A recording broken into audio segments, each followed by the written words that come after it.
Salut tout le monde. Salut à tous. Salut Bruno. Salut Baptiste. Donc aujourd'hui je vais vous présenter un système de chauffe type Brohood. On est sur le Batcha. Et donc Batcha Spec V2. Exactement. Exactement. Version 2. Alors peut-être pour expliquer aux gens qu'est-ce que c'est un Brohood.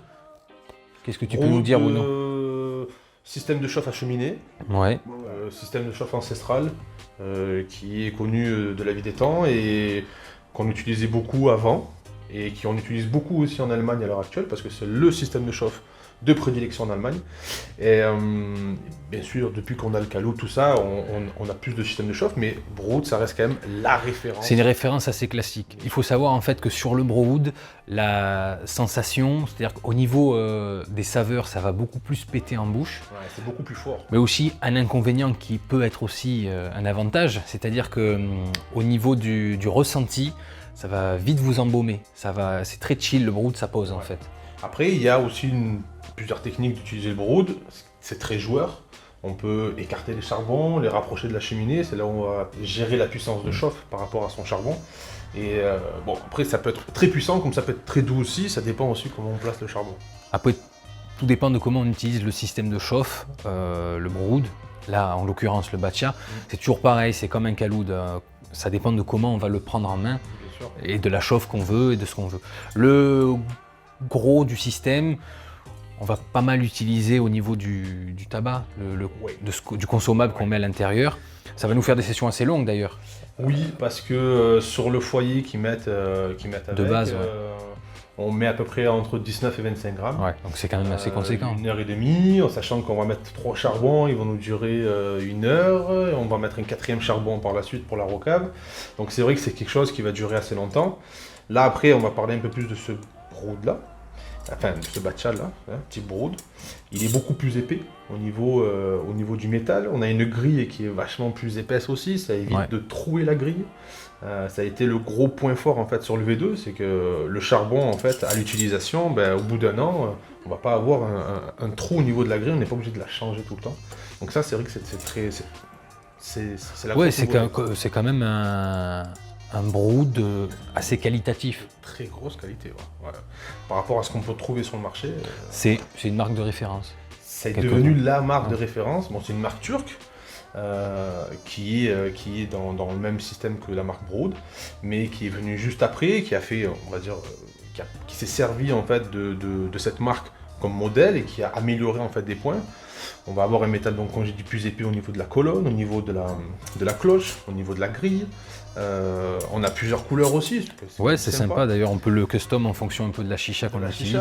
Quand c'est sorti, c'est vrai qu'on avait que le chrome. Après, ils ont sorti la version or, la version pétrole, et après en 2019, ils ont sorti la version bronze et la version mat qu'on avait présentée lors du salon de Francfort. Donc c'est vrai que c'est quand même sympa, c'est vendu dans une petite boîte. Ouais, le packaging est sympa. Ouais, ils ont soigné le truc. C'est propre. Il y a une boîte pour le foyer, une boîte pour le Brohood avec la grille. Donc c'est en plusieurs parties. Donc on a la petite tige qu'on va venir visser sur notre base. Ouais. Et après, par la suite, on va rajouter la grille. Ouais, et puis après la grille quoi. Ouais, c'est bon. Donc ça se monte assez facilement. Charbon de prédilection. Le carré. Et oui. Le cube en 26, 27. On peut quand même mettre du triangle. C'est-à-dire que ça reste quand même. Oui, après, on peut ça reste s'adapter. un charbon. Dans tous les cas, le triangle, ça reste un charbon. Mais c'est vrai que le cube, bon, ça reste le truc classique. On utilise le plus pour le Brohood. Après, je sais pas si je vais dire une bêtise, mais pour moi, du moins, le Brohood, ça reste quand même un système de chauffe qui va être utilisé beaucoup plus par les initiés. Le Caloud, ça va être assez facile de prise en main. En gorge, ça va être assez léger. Le tabac ou tous les produits de substitut vont être assez claquants. Et c'est vrai que moi, ce que j'aime beaucoup, déjà le Brohood, j'aime bien le faire l'été, avec ce petit côté cheminée et tout. Pour le nettoyage, c'est plus simple aussi. En plein air, vu on peut faire sa rocave facilement, c'est vrai que c'est assez simple.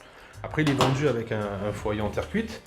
Donc celui-là, il n'a pas de revêtement en céramique. Okay. C'est un foyer assez classique. Un Masta, c'est le premier foyer qui existe. Mais on peut très bien prendre sa cloche et le mettre sur un foyer en céramique type Brohood ou autre, ou un foyer en verre comme ils ont fait les Nero Glass. Donc ouais, tout est adaptable, ça c'est bien. Mais après c'est vrai que bon, c'est vendu avec le foyer quand même. Il n'y a pas que la grille. Sur le site, c'est disponible donc, en pack avec la grille et le foyer. C'est disponible que le foyer si on le casse, que la grille si jamais on veut que la grille parce qu'on va mettre un autre foyer avec.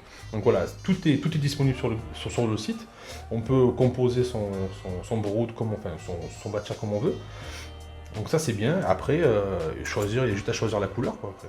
Oui, ça reste un système de chauffe complet et complexe. C'est-à-dire que si on veut vraiment l'appréhender, l'utiliser, ça nous prend un petit peu de temps et ça change vraiment comparé à un Provost ou un Kaloud. Oui. C'est un autre univers quelque part. Pour le Provost, il faut savoir qu'en Allemagne, la majorité des gens qui fument le brood mettent une feuille d'aluminium entre la grille et le foyer. Ok. En plus, ils vont créer en fait une petite surface en fait aluminium. Donc ils vont trouer, ils vont faire un trou central dans l'aluminium. Ils vont poser après leur grille par-dessus.